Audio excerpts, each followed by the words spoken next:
Hey everyone, happy Wednesday. Welcome to another exciting episode of Midnight Hatter Live, the weekly variety show where we talk Gunpla, where we, interview people, where we talk video games. It's really just a variety show where we talk about Gundam gaming, tabletop, all that good stuff. I am of course your host, Steven. Joining me as always is the beloved Adam Blue. How are you doing, buddy? Yeah, doing good. Doing good now that we're like officially in fall, I think, because Halloween has happened and now Christmas has started. So Yeah, I've already got my Mariah Carey on loop. She is decking my halls with boughs of holly, let me tell you. Um Yeah, that's you know how it goes with and especially have you ever worked retail? Cuz I used to work retail, and that was the big signifier is once you start hearing Mariah Carey on the house radio around the store, it's game over. It's Christmas time. I Uh-oh. gotta say, it might have only been maybe a year. I worked at Target for maybe a year. I think that was about it. I don't know if that counts because that's not enough to get it ingrained. The seasonal impact to get ingrained in your mind. For me, it was movie theaters, and like during like the holiday. Yeah, I worked in a movie theater during the holidays. That's when the lines at the concession stands would be like, oh, Yeah, crazy. out the door. Hey, thank you guys in the chat. Good to see you, Zeonic Shadow, Robert, Ian. How y'all doing? Yes, Yeah. I've got my goose. I've got my painter's headband. Um, yeah, his mic is on. They're letting me know that you're quiet, so I bumped you up on my end. Hopefully that will Okay. be enough to offset the issue. Let me know if you need me to One second. bump up Adam some more. I'm doing. Um, we're back Yeah, at you our keep going. normal time. Wednesdays 6 p.m. Eastern. We had a couple of guests on over the last couple of weeks where we were tweaking some things and seeing how different scheduling would work out. And it was a lot of fun. We had on Sank Kingdom, Eddie from the Gunpla Bastards. That was a lot of fun. And then we did a different day where we kind of mixed it up and did a midday stream in order to accommodate the Shirt Lad, who is another Gundam gaming streamer. And that was a lot of fun too. Honestly, I have a lot of fun having guests on. I think that that's probably something that going forward we'll probably try and do at least once a month. Have a third chair on here where we can kind of showcase somebody who's doing something different in the old Gundam Gunpla tabletop community, something like that. But yeah, going forward, do let me know if Adam's mic is still low, and we will work to address that. Um, Adam, what are you drinking tonight? Because I showed you this. This is the Polar Seltzer Ginger Lime Mule, which is something of a unicorn. I've noticed. I only found one case of it, and it's delicious. Goes well with vodka. It makes a good, if you're a Moscow Mule fan, it's a 0 calorie version of a Moscow Mule, so that's something. Yeah, that is pretty cool. I never thought about doing that because I drink these all the time. Like I've got this one is one of my favorites, peach and honey. Ooh, delicious So combo. yeah, it's really good. That's usually my normal um, water thing. I wanted to ask you though, because we haven't really had time to chat like we normally do. Did you happen to do anything for Halloween? I know this is the first one as a dad, but it's kind of not the So you we know. we took the little one trick or treating with her nieces and nephew, or not her nieces and nephews, her cousins, our nieces and nephews. And she slept the whole time. We dressed her up as a lion. We got the cute pictures and did all that stuff, but she slept in the stroller while we went door to door. What about you? What did the family do for Halloween?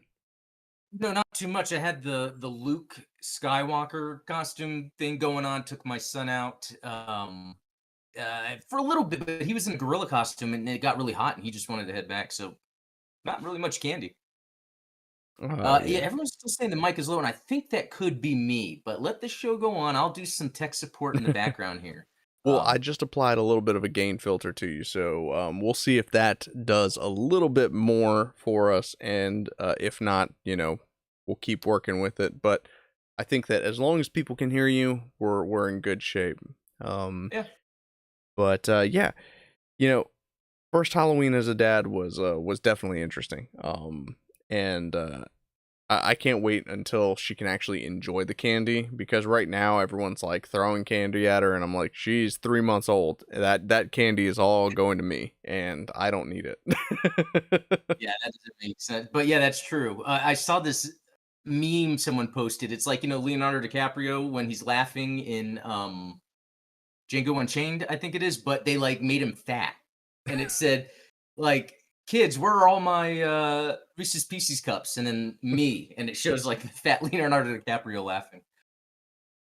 Oh, gee, yeah, exactly. I love the meme. I guess, do you call it a template? Do you call it a format? Do you call it a what do they call it on Yeah. Twitch? And a meta? The Yeah. meme meta of applying a fat filter to an already existing meme. It's delicious. Yeah. Meta meme. I like that.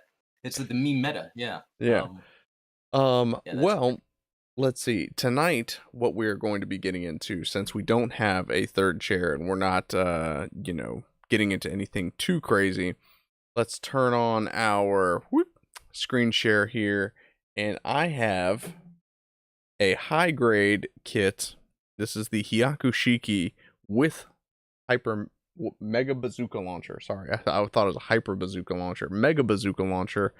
That I've had for a couple years now. I started it a couple years ago, and this was before I moved into my new house. It I committed a faux pas. I painted it on the runners, which you're really not supposed to do, because after you've clipped it off the runners, then you've got that little nub mark on all of the parts. And what I did was I went and spray painted it.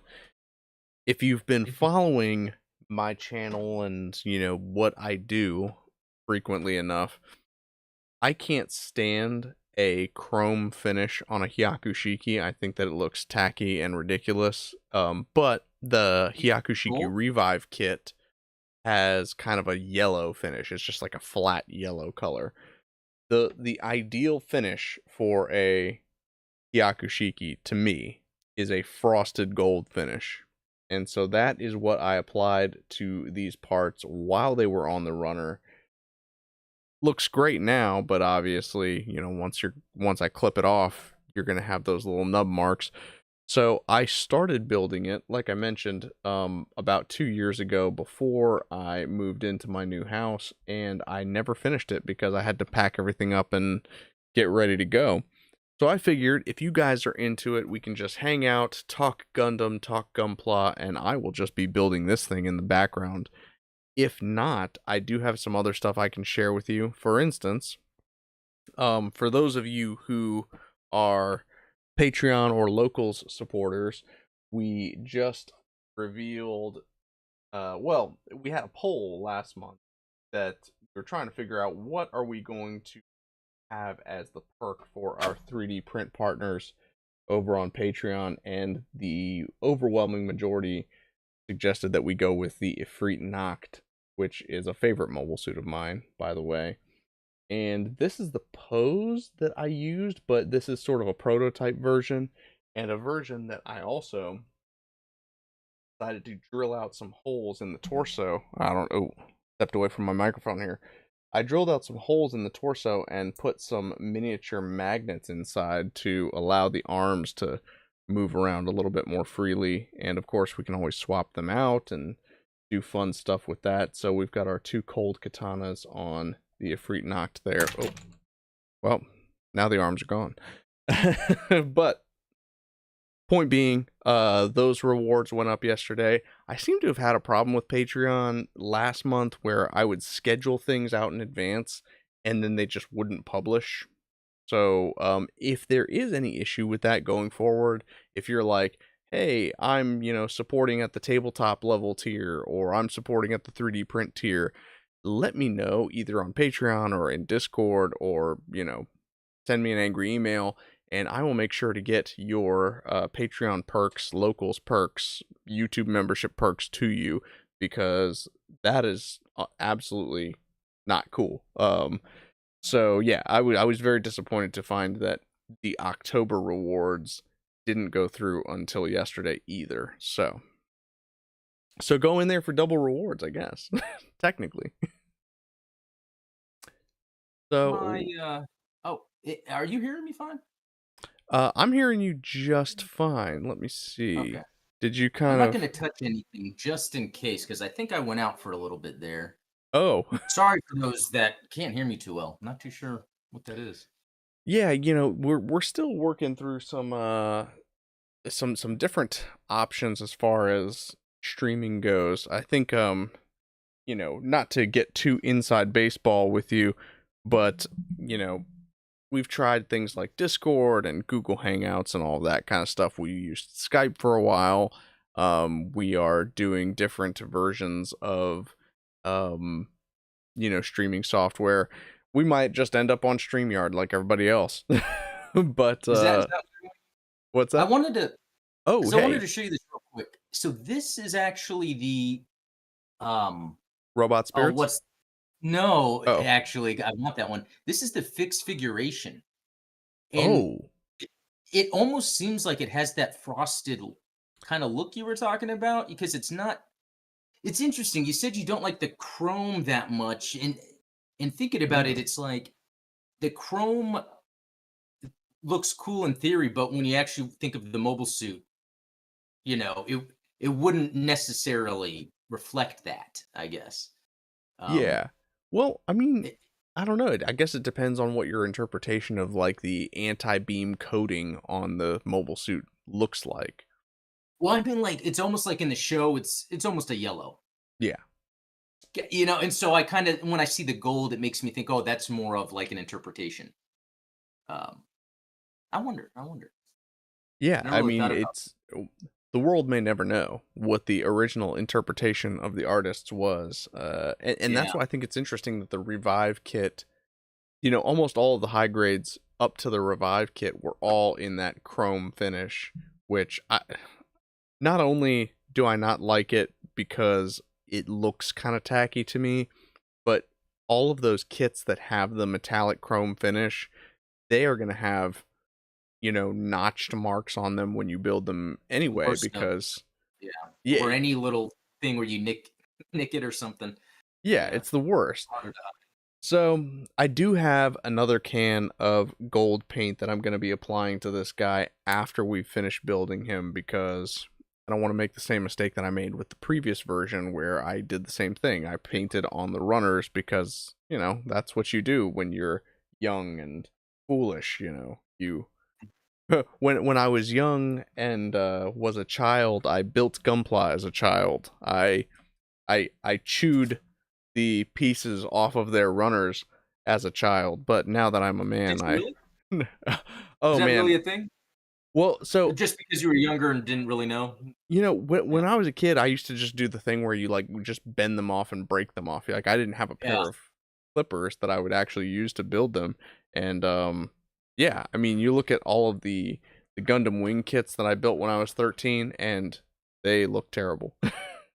That's cool that they have their own charm in that way. It reminds me of my first model kit when, it was in the '90s. It was, um, what was that? The, Darth Vader, TIE fighter, and it was my first. I was mad that I had to paint it because I was like, "What?" And then, like, yeah, even I had to glue it, and that was like, you know what? That's interesting because that may be slower to adopt the idea of building a model kit for me because after the Darth Vader one, I wasn't that into it. I realized what I got was more adult oriented because it required, with the glue, doing it right, the seam There's like lines. labor. Yeah. Whereas with a Gundam, you can snap build something that looks cool right out the box. Yeah, So I think that's that interesting that's that they did with Star probably Wars stuff like that in abundance. that's the most impressive thing about Gunpla to me in general is just the fact that it's all snap built. You don't have to worry about gluing parts into place. At least with most of the newer kits. Because when I think of model building, I think of like model cars, model airplanes, where you do have to use like the airplane glue, and it's Yeah. um, you got the fumes and everything. Yep. That's right. That's what, yeah, was in my mind. Yep. Robert, Halloween trick or treat, give us something good and sweet. Yes, Zeonic Shadow has the revive kit. Yep. Ian, uh, life with diabetes is rough. I do know that. That's for sure. And Zeonic Shadow says he's gonna put his revised kit in the Mega Shiki colors. The Mega Shiki, that's another kit that I would love to get my hands on because the high grade build Mark II is such a fantastic kit because you can just build a regular Gundam Mark II using that kit. So I assume that the blue Mega Shiki kit you can do the same thing with, and let me guys let me know in the chat if I'm on the money with that because I'm looking that up. Pretty cool. It looks like they're no, no, maybe maybe the waist. it's Other than always hard that, to it looks tell. yeah. Other than that, like a lot of it looks similar. That's a cool looking kit. First time seeing that. Yeah, you know how it is with those build kits is like especially the early generation build kits. The newer ones they kind of take a lot of liberties with, but the older ones tended to come with everything you needed to make the original version of that kit. So for instance, I have the P Bandai Turn A Shin Gundam, which first of all, that should be the canon version of the Turn A Gundam because of like the way that the instead of having a mustache, it's just like the cheek armor flares out and looks like the V fin. And it has an opened chest cavity instead of being all Oh, closed up.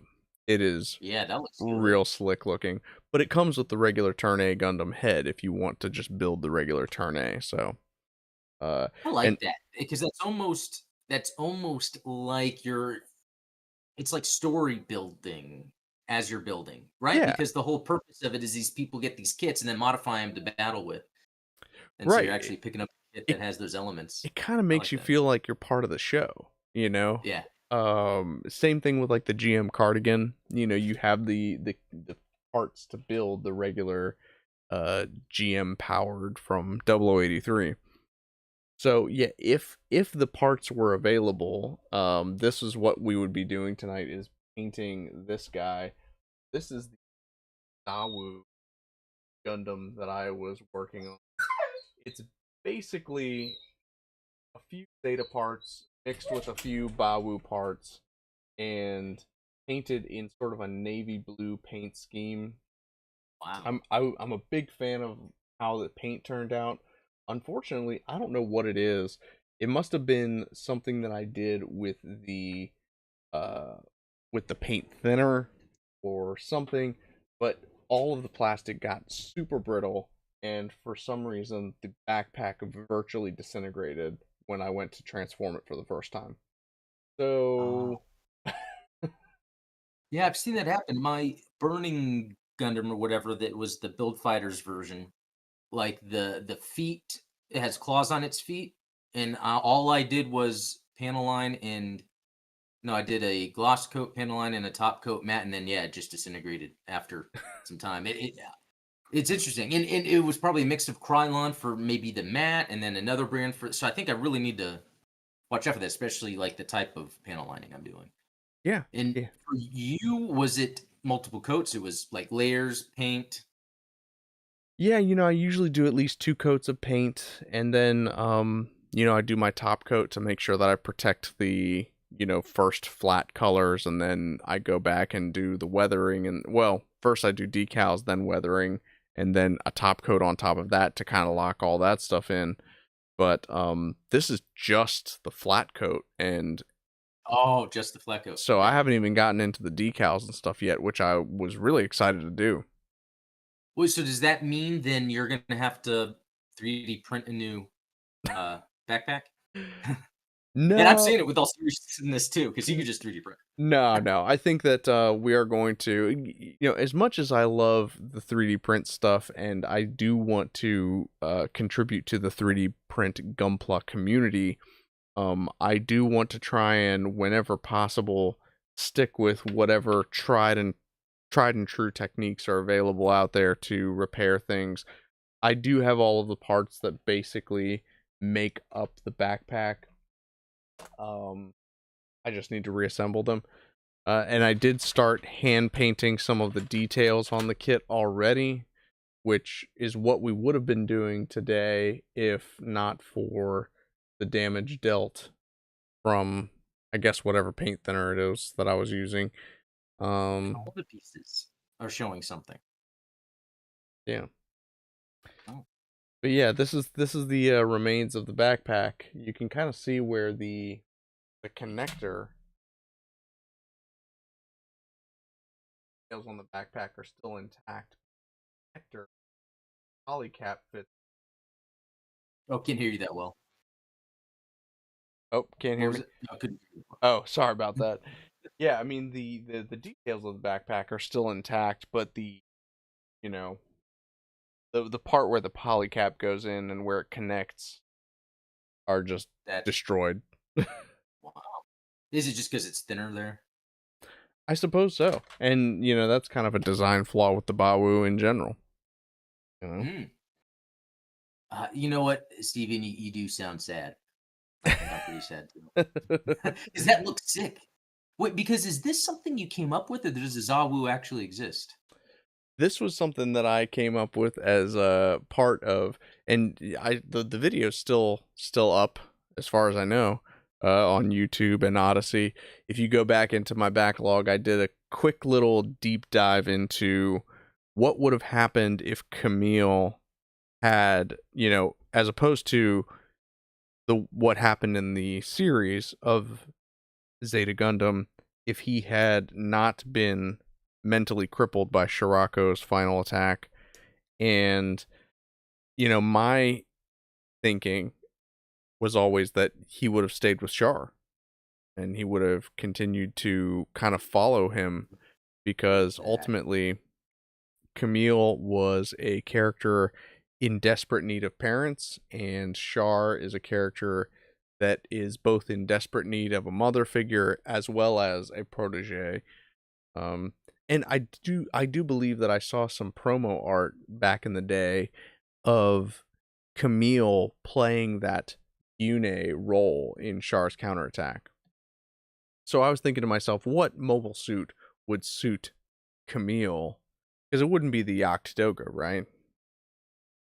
yeah, I mean, when I think Camille, I think Zeta, so I guess, and then the Bawu being kind of like that sort of era.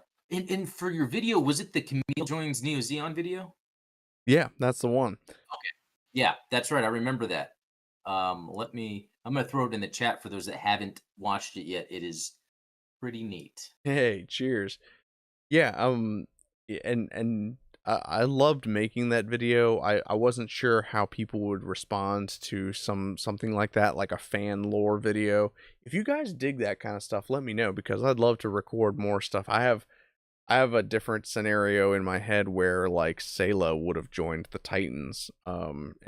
And I have reasons to defend why Sayla would have joined the Titans, but you know. I think you should go forward with that because I thought the Camille one was pretty interesting. Because what you're mainly doing is it's really taking a snapshot within the storyline and being like, there's a possibility that the trajectory for the character could have gone somewhere else. Here's what that would look like. Exactly. Which I almost feel like, what if Marvel, Disney starts doing this, making some shows or some properties where it's like, here's what if this happened. And I know, I guess Marvel kind of does it with the what if cartoons, but I mean live action. That Yeah. would be pretty neat. So in with Gundam, with all the AUs, maybe, and then with like something like Origin, maybe they could come up with something later on that it's like, here's what could have happened if Principality of Xeon took over Earth. That would And be sick. that would have been, I mean, what kind of inspired that was the fact that the Xeon, or not Xeonic Front, the Gundam versus Zeta Gundam video game has that sort of mechanic built into it in the Universal Century mode. You can go in and let's say you're playing as Char, you decide you're not going to let Garma die. that unlocks this whole Oh yeah. alternate timeline where Garma follows Shar and like, the whole timeline is altered because then you can play as Garma at the Battle of Abawaku and things turn out differently. It's like you said, it's something that Marvel Comics has done for a long time, and I think Yeah. that it's something fun for us Gundam fans to noodle our heads over. One thing that I will say I'm disappointed that I didn't think of during that Camille video, and I almost want to make a follow up for it, is I left Okay. out poor Fa.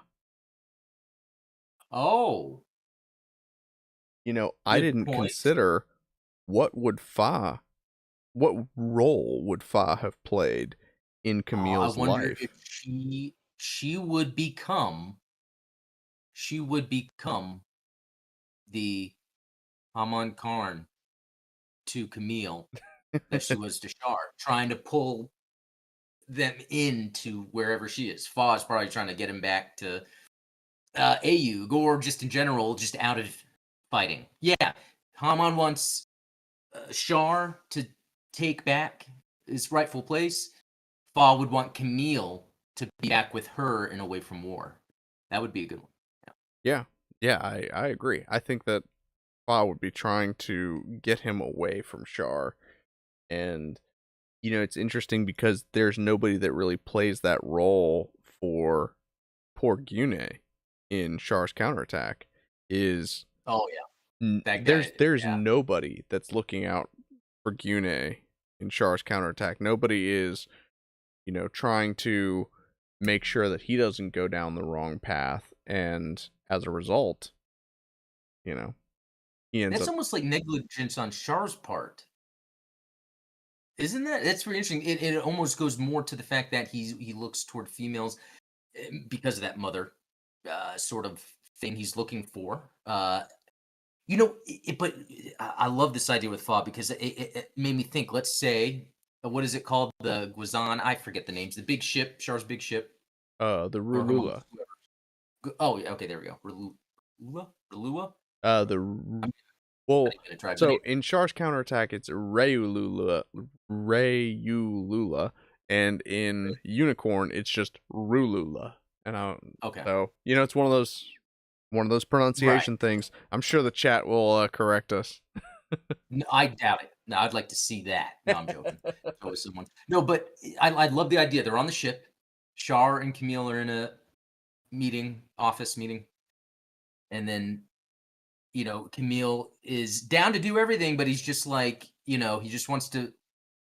It's almost like he wants to talk to Fa or make sure she's okay, but doesn't want to. So Char's like, how about we invite her onto the ship? We'll have a talk with her, Camille. We'll just let her know everything's okay. And then it would just the tension of Fa walking into a room with Char, and you know what Char wants, you know what Fa wants. That would be a really cool scene. It would almost be kind of tenseful because it's like, what is Char gonna do? Does that Yeah. mean he's gonna hold her hostage, maybe to get Camille to continue?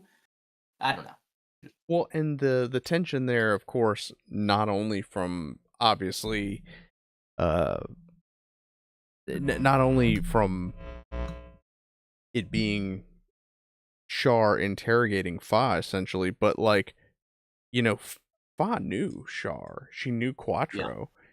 right. Where does that trust go? That's one of those things where you kind of wonder where Fa went. Well, you know where Fa went during Char's counterattack because she was still with Camille taking care of him. Yeah. But what would she have done as a character?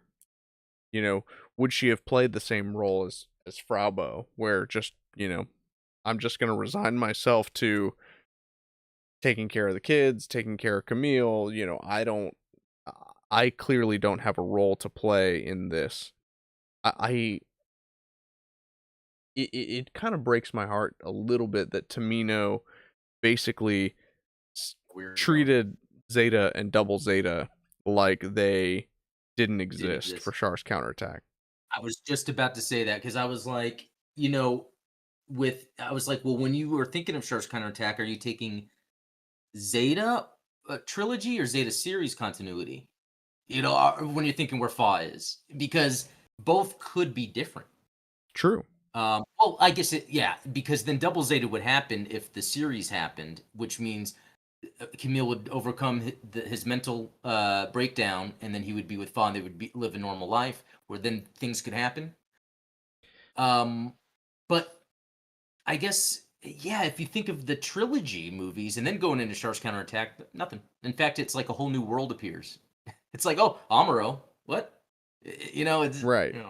I think that Char's counterattack was largely a product developed for people that lacked a sense of closure from the original Mobile Suit Gundam series. oh, yeah, Because if you think about the path that Char Aznable was on at the end of Zeta, he was not a genocidal eco-fascist that was going to drop an asteroid onto Earth, right? He right. was a mentor, and he had become a much more mature character.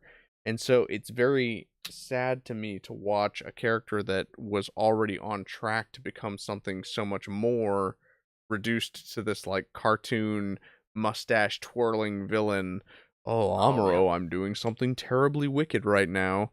Um that to me almost is like a sophomoric read of the events of the original Mobile Suit Gundam, because yeah, and you know what? My main takeaway of Shark's counterattack, it's almost like I was saying with F91. It's like Shark's counterattack kind of, in a way, almost doesn't make sense if you take previous continuity, oh, but 100%. it moves forward. It moves forward that conflict of Neo Zeon and Earth Federation. It moves that forward to the next step, almost like how F91 is just quickly going through. Oh, what happens to the and I forgot the name, Babylon. Yeah, Cosmo Cosmo Babylonia. Babylonia. Yeah, it's almost like just a fat. So it's fun to Because they watch just Char's wanted to counter. get to Crossbone. That's what Yeah, yeah, exactly. it Yeah, was. no, but it's like that's what makes it fun to watch Char's counterattack, because it's like something made for fans, because you know the context, you know what's going on, you kind of get some closure, but still some cool battles. So, and Yeah. okay, so this reminds me of something, and I would always almost allude to this sometimes in my reviews of anime, or when I would talk about stuff. And someone made a comment on one of my videos recently, because I was like, for Witch from Mercury, it's like it's interesting how this character acts nice, but then they act mean. It's really crazy how they're going through these weird emotions. It's almost like how real humans act. And someone's like, well, there's a genre for that. Like there's a name for that, just like we talked about. And and so then I'm watching Andor, right? And I got to say, the Andor show, amazing. What it does is it lets you know about a character. You tend to like the character. Then they totally change the character, and then you dislike the character, but just within a small chunk of episodes, not like spanning seasons of a show. And and I realize that's what's interesting about Japanese storytelling with characters, is they will do things that um they would do things that almost real humans would do. The very socially awkward. It's almost like sometimes when a writer is writing a story for TV, and I'm just talking about Western TV that I watch, a lot of times it's very predictable. Of like, we kind of know where this is going to go with the characters, and we're just watching it. Any Yeah. TV show tends to be like that, but with anime, they make characters change completely. And that used to be weird to me, and I could be wrong on this, but personally, I feel like that's the difference between anime as a whole and then like Western storytelling. It's they're willing to make it where characters aren't clear on their motivations, but you see them act out their emotions. I think that And I think that's good. yeah, I agree with you. I mean, I would, the way I would put it is that in Eastern anime and media and storytelling, character comes first, and in Western storytelling and media, plot comes first. And how that manifests itself is that we know the roles that characters are to play in a plot. Even stuff as silly as Oh, like Law and Order SVU. It's like, you know, okay, that guy looks super guilty. He probably would get considered the murderer, they're going to interrogate him as if he's the murderer, but he's not it. Like, I already know that he's a red herring. And the fact that we have a word for it, we have the word red herring. Um, Yeah. I remember I had to actually Google that when I was a kid because I would watch that, the kid version of Scooby Doo, and they had the character whose name was Red Herring, and Oh, I didn't Fred see that. would always be like, "I know who robbed the bank. It was Red Herring," and he would be like, "I wasn't even there, Fred. Come on, leave me alone." Um, so, Well done. and that was the whole joke, is it's like this inside joke that we all know that there's these storytelling tropes that that Western media uses to get, and Eastern media has its own tropes as Yeah. well. I mean, I'm Right. not gonna like, give them an out, but suffice to say that Western media tropes tend to be more plot oriented, whereas Eastern media tropes tend to be more character oriented, such as the ridiculously jacked 15-year-old high school student that you're like, this kid looks like he's 35 and hits the gym 6 times a week. Well, you know what? That's so interesting because me personally, I'm someone that's always wanted to be a storyteller in some way, and I've always thought I wanted to be a filmmaker, and so I would write stuff.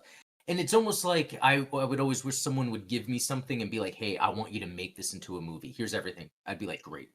Hmm. But when I write my own stuff, I sometimes have trouble. It's like I have a premise, but it's like I don't know what I'm trying to do, and it really has been from watching Gundam and some other anime that I realize there's such a strong focus on the characters that if you already establish what the world is, you just have the characters interact with the world and it makes the story. Yeah. And so for me personally, now, with some ideas, I've had some things I've been wanting to write. That's really how I'm gonna approach everything now. I'm really gonna make like, okay, these are the type of characters I want. This is what the world's gonna be. End result is I want to have a bunch of awesome space battles where there's space fleets. But it's like, who would care about space fleets unless I make a cool character or characters that people like Char? I mean, if you think good guy, bad guy, I mean, who cares? That's a cool character, and that's like what inspires me to make a character, something like Char, and almost Yeah. like Darth Vader. Because if you think about how crazy scary he is in the first, and then by the end, like his arc with Luke, even though that wasn't planned, it was still like very well done. And Yeah. and George Lucas takes from a lot of other things when he's building his like Japanese movies and stuff. So And yeah, I think that so you and I kind of arrived at the same storytelling mecca, as it were, through different means, because for me it was obviously playing tabletop role playing game. Is it took me a long yeah, time to learn this lesson, but I would say that the biggest mistake that anyone can make, because there's no right way or wrong way to play Dungeons and Dragons or any of those role playing games, but there is one cardinal rule that I would say that both players and game masters should adhere to, and that is just don't set expectations. The biggest sin that I see a lot of young game masters make is they basically are novelists. They have a plot that they want players to play out. They're like, I want them to go to this location. They're going to interact with this guy. They're going to fall for his trap. I'm going to put them in a dungeon. When they get out of the dungeon is when they're going to meet the big bad evil guy. And it's like, you have completely taken away the agency of those players and those people. And I guarantee you, anybody who's ever run a game of like a pen and paper RPG, your players are never going to adhere to whatever script you have them set to. So don't set expectations. You create the world and you create the characters whose motivations exist. You know, it's not I have a big bad evil guy that wants to dominate the universe. It's I have a guy that honestly all he cares about is making sure that everyone is fed the exact same weight, throughout the day. Everyone eats exactly 31 grams of food a day. Yes, they would probably starve to death, but he doesn't care because it's fair and everyone's treated equal, and that's his goal, and he wants to dominate the world so that he can do that. And if your player characters don't like that, they will stop him, right? It's like It's very interesting that yeah, saying how kind of this similar approach of finding out how to tell story, because it sounds like with tabletop, some people are just not cut out for it, I would think. well, Because you have to really, I guess, yeah, I guess there's multiple, it's almost like a Venn diagram of uh fun factor for the player, kind of the improvisational ability of the group as a whole, not only the game master but also the players, but then the ability for the game master to really come up with concepts that allow a player that agency. yeah, Um, yeah, I would say that's that. what makes it so exciting. Then I guess I guess we could probably say that I've never had an experience doing tabletop that has shown me the light. You have come across that, and that's what's allowed you to be a tabletop fan still.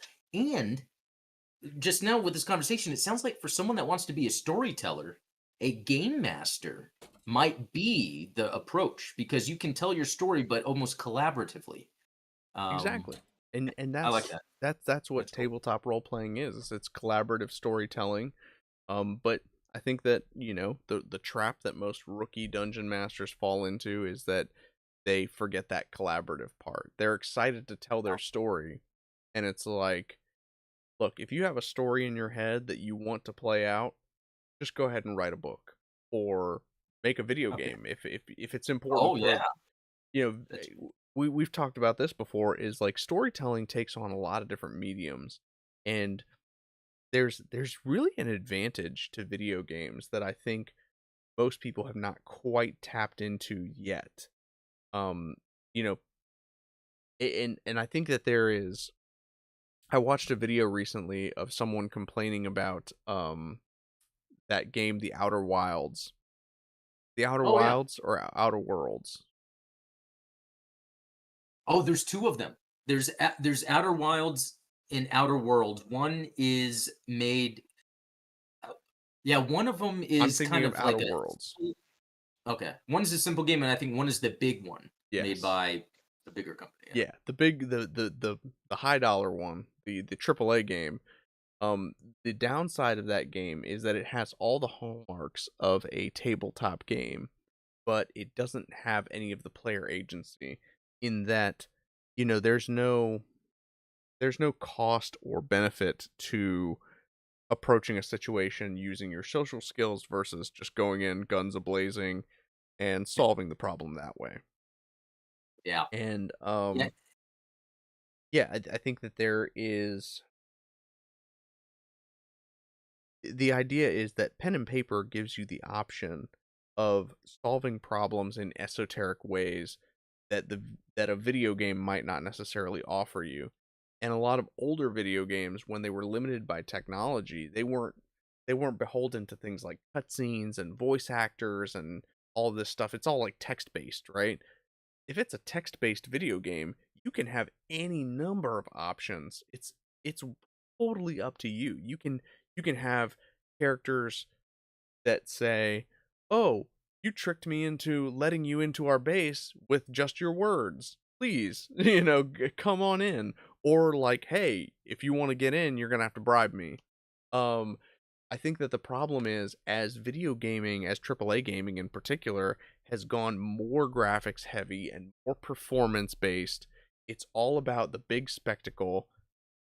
They don't care about the minor interactions where it's like, I want every interaction with a character to have at least 6 to 7 different outcomes. But you can't do that if your game requires hours of programming and voice acting for each different response that every character um offers. You think about some of these video games, you're talking about like 10,000 hours of voiceover work of just even things as simple as, you know, he's over there. What are you Yeah. doing? Then pay with your It, blood. Just all of the that's goofy things that you hear people say in video games. And it's like, if you were to program all of the different results and then, think about the world beyond that. I think about like in the Elder Scrolls 3 Morrowind, a lot of the choices you would make in that game since all of the dialogue, most of the dialogue was text based, you could have characters that would say like, "I don't want to talk to you. You murdered Vivek. Like, I don't trust you. You're an outsider," kind of thing. Or like, "Hey, you're one of the faithful. I saw that you prayed to Vivek. What can I do for you?" Whereas, if you have to voice act every line in a video game, think about how many other characters that trickle down effect creates. You have so much more work to create. And so a lot of these modern video games, they don't want you to go off the rails. They don't want you to explore different options for how to solve different problems. They just want you to play the story that they wrote, the way that they want you to play it, and that's how you're going to do it. And so basically most video games now that aren't a Dark Souls game are just Yeah. quick time event games. It's like I'm And going to go to location B, hit X, right. and Just I'm done. no, you're firing me up on all cylinders. Look, PlayStation is kind of I think they saw formula and they unfortunately stuck with it. And that is those strong narrative based third person games. Oh Like yeah. Horizon, Last of Us, God of War.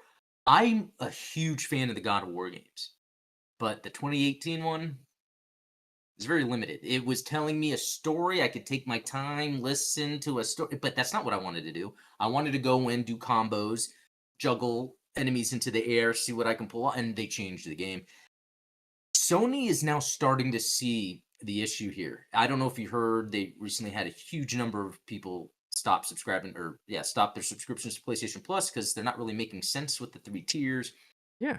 And but on the flip side, it's not like Xbox is doing any better. It's their difference is they don't really have any amazing games. They just have this Game Pass one service that you can subscribe to get all the games. Sony has all these amazing games, but between 3 tiers, but when I say amazing games, it's they make the games that are the widest or the biggest market grabbers, and it's narrative driven third person games. You make Which that's is kind of the lowest common denominator. yeah, it's exactly right. What they need to do is diversify, still do those games. That's the bread and butter. But they need to go back to what they used to do and make those crazy experimental games like Jumping Flash, things that might not that it's like they don't have to all have big budgets to be fun. And that's unfortunately it Sony's figuring out, I mean, they, got Bungie because now they want to have a live service built out. So it's not like Bungie's building a game for them. They're building them a live service platform. So I- it's this whole thing with storytelling is very interesting Yeah. because another aspect when we were talking about the storytelling with tabletop and gaming, something I remember is the choose your own adventures, whereas you're reading someone else's story, then you can choose. So it's almost like you're kind of making your own story within a story.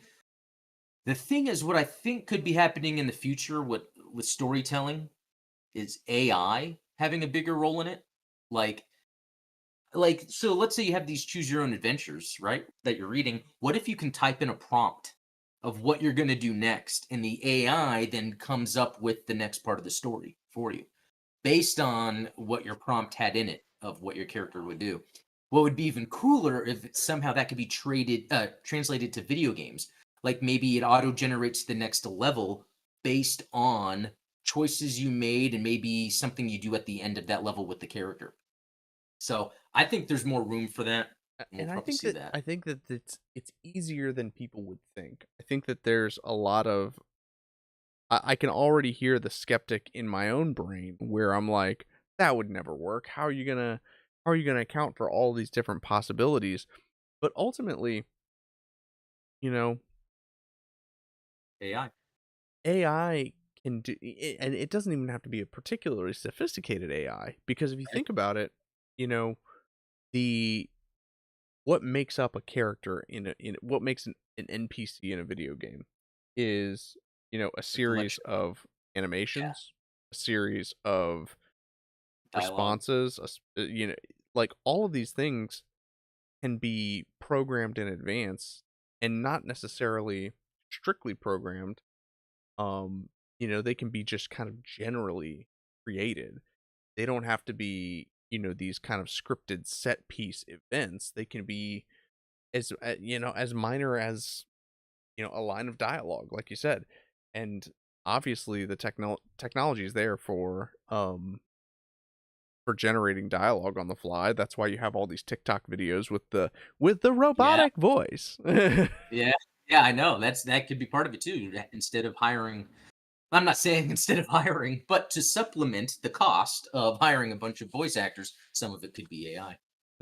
I like Ian's. I'm not sure I want AI in my games making up quests. My mind just went like, oh, how hilarious would that be? You get stuck in all these dumb quests you don't want because you play that way. So they're like, can you fetch someone a pail of water and give it to the? And then like your next quest is like, you need 5 sticks. And you're like, no. Or what if it's like it gets all meta, like Metal Gear, and it's like, to pass this level, go to the nearest government building. And what? Like the AI is starting to like communicate to people through the game. In order to save the world, I need the 3 digits from the back of your mom's credit card. Go get it. Yeah. um, Uh, yeah. Well, and it's funny because I think I brought up at least maybe it was just on Discord, but I think on several weeks ago on the stream I mentioned, if I were in charge of the metaverse, what I would have people doing is playing farm simulator games on Facebook, but they would actually be controlling farm bots and like, hey, I'm gonna make money off of you kids playing this stupid farming game because you're gonna be actually farming using my farming robots. And you know what's hilarious is I stumbled across an article the other day that is literally what they are doing. They have these farm bots where you can you're basically like in control of a real live acre of land in the metaverse, and that's your acre of land that you have to take care of, and you're playing a video game thinking that you're having fun when you are making money for somebody. And I was like, that this is seems inevitable. yeah.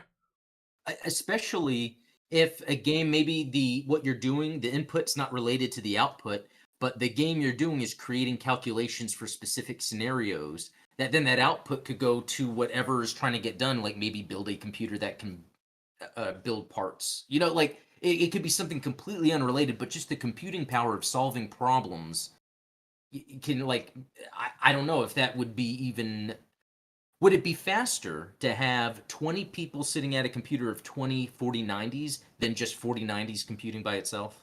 You know what I mean? So it's like For certain if things. people okay, yeah, Well, and like you said, the I think the biggest the biggest hurdle that you're going to come across is disconnecting the task itself from the input that whoever is responsible for that task is having to do. Because nobody, you know, you're not going to make a AAA farming sim, right? So how do you make God of War output crops or output, you know, what's another like consumer manufacturer consumer you know something that the easiest one is just for what do you call it? Blockchain transactions. yeah. That computing power can help to that. I'm sure there's more too because remember that folding at home that used to be on like the PS3, I think it was. Oh yeah. It was yeah, where you can just keep the PS3 on and it would send that computational data. I think the next step is the interaction to it's almost like in a way that's almost quantum computing because a person is able to make a judgment call based on how the 4090 is performing. It's pretty interesting, especially if you're starting to get that data over time. That's what they do with the mobile suits. You could then have maybe AI in a video game perform a certain way because of maybe expectation or experience that you can put into an AI based on input of players. Like, yeah, anyway. Well, and one thing that humans can do that AI can't, you know, depending on the sophistication of the AI, is value assessment. You think about the book slash movie I Robot, and spoiler alert, one of the central conflicts that one of the characters has is that a robot chose to save a grown man over a young girl from drowning because the grown man had a higher percentage chance of surviving. and that was what the robot used to make its value assessment. Now, as a human being, we would have different, obviously we have different rules. We're women and children first, no matter what.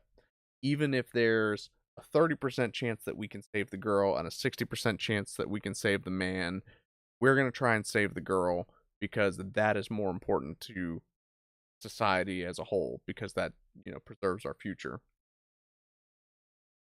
You know, is there a way to program an AI to respond to a value assessment that's performed by a human being? If the AI is just issuing, you know, basically conditions.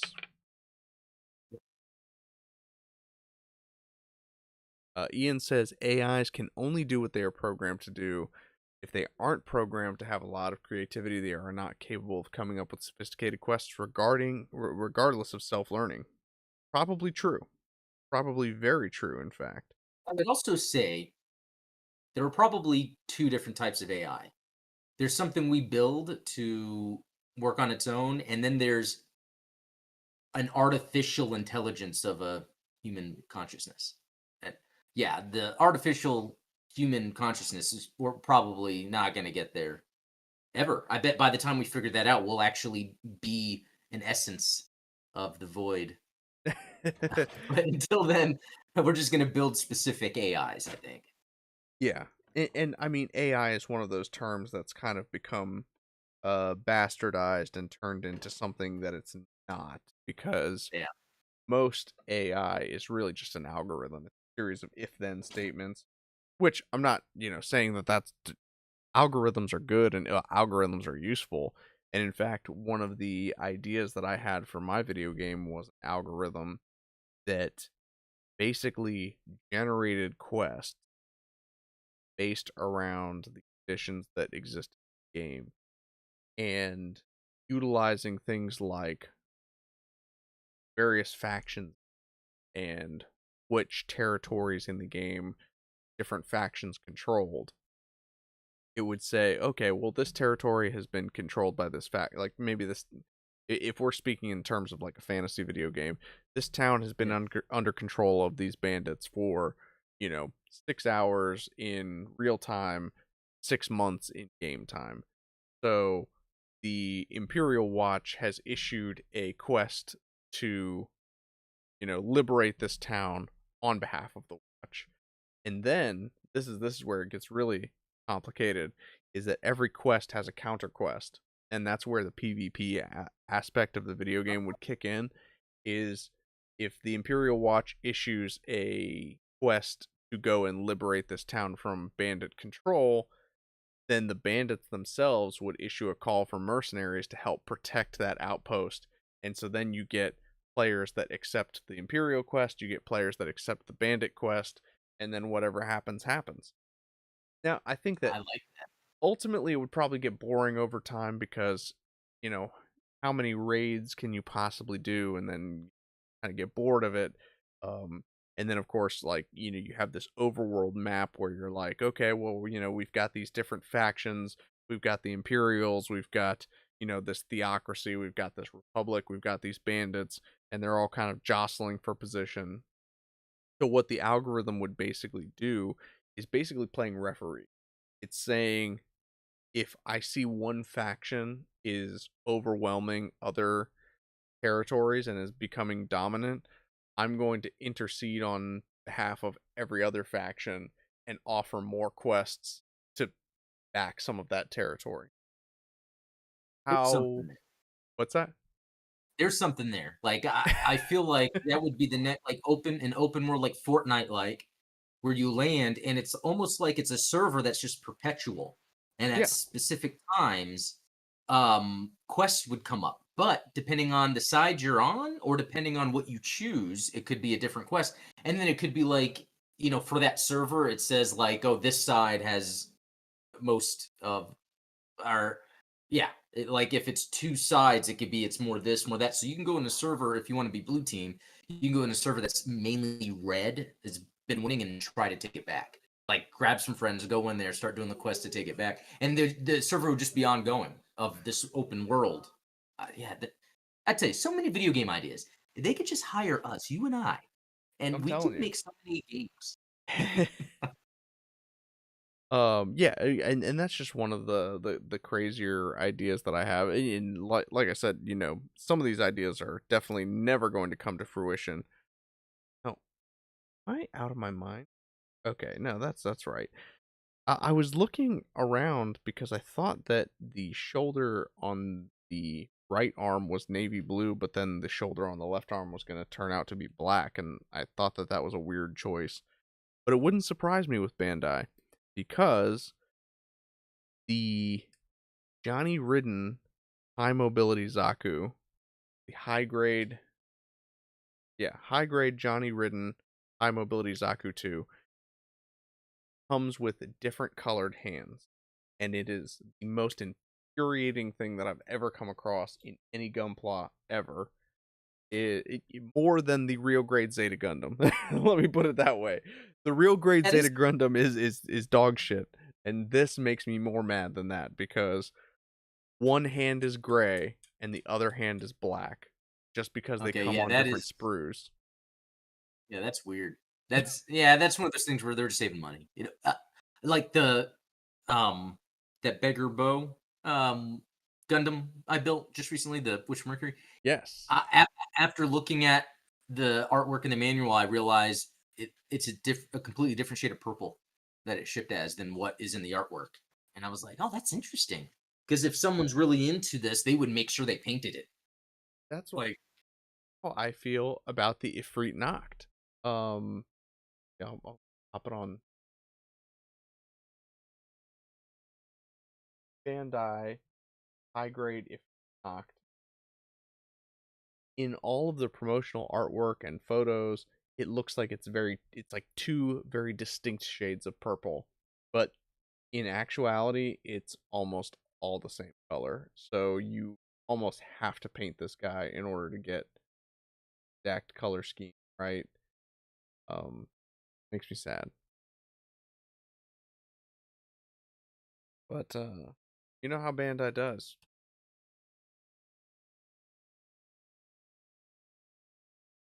But yeah, now that you mention it, so you not only this has been a big Witch from Mercury week for you because you had a review of episode 5 yeah, of and the kit. and the finished, because last week on the podcast, on the Gundam Explained podcast anyway, we talked about the The kit. because you were still working Yeah. through Yep. that kit. I was just building it, trying to get it done. And if you guys are interested, yeah, watch the video because I'm not too sure what I think about it. I almost feel like it was just exciting to build a Witch from Mercury Gunpla, like and make a video about it. Like that's what was exciting. The end product really, Well, and I'm glad you it's did interesting. because that's how I felt about the IBO kits. Is like I built a Grays, I built a Barbatos because I had to build a kit from the new series, right?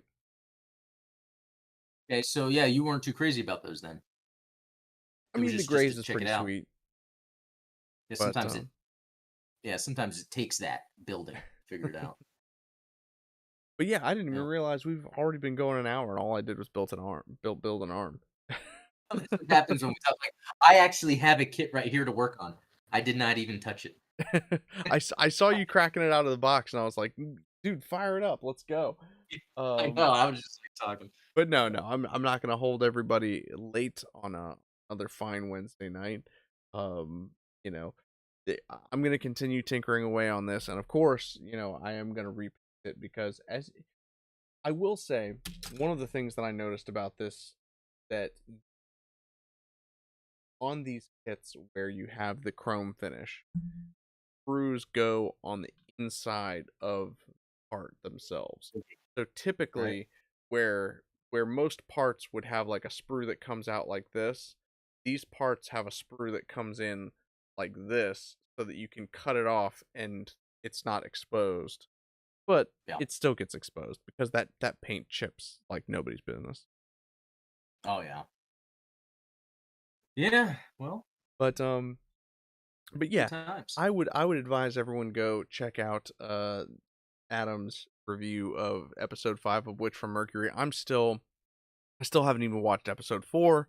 I need to catch up before tomorrow during the Dude, Gundam I haven't Explained said tomorrow. podcast because, I'm not going to embarrass myself like we did last week, and I don't know what I'm talking about. um No, it's funny how you do know what you're talking about, even though you shouldn't. You just somehow know. I don't know. um but let me take a look at chat real quick. Oh, Robert, see y'all off to getting off stream for today. Looking forward to the Turkey GBO2 tournament. I'm looking forward to that too, Adam. Um Yeah, he came up with that idea, and I was like, "Yeah, I'd love to do that." It's hard for me to play GBO2 consistently, but to plan a little tournament, yeah, I would do do that. like an event. I love the Yeah, sound of that.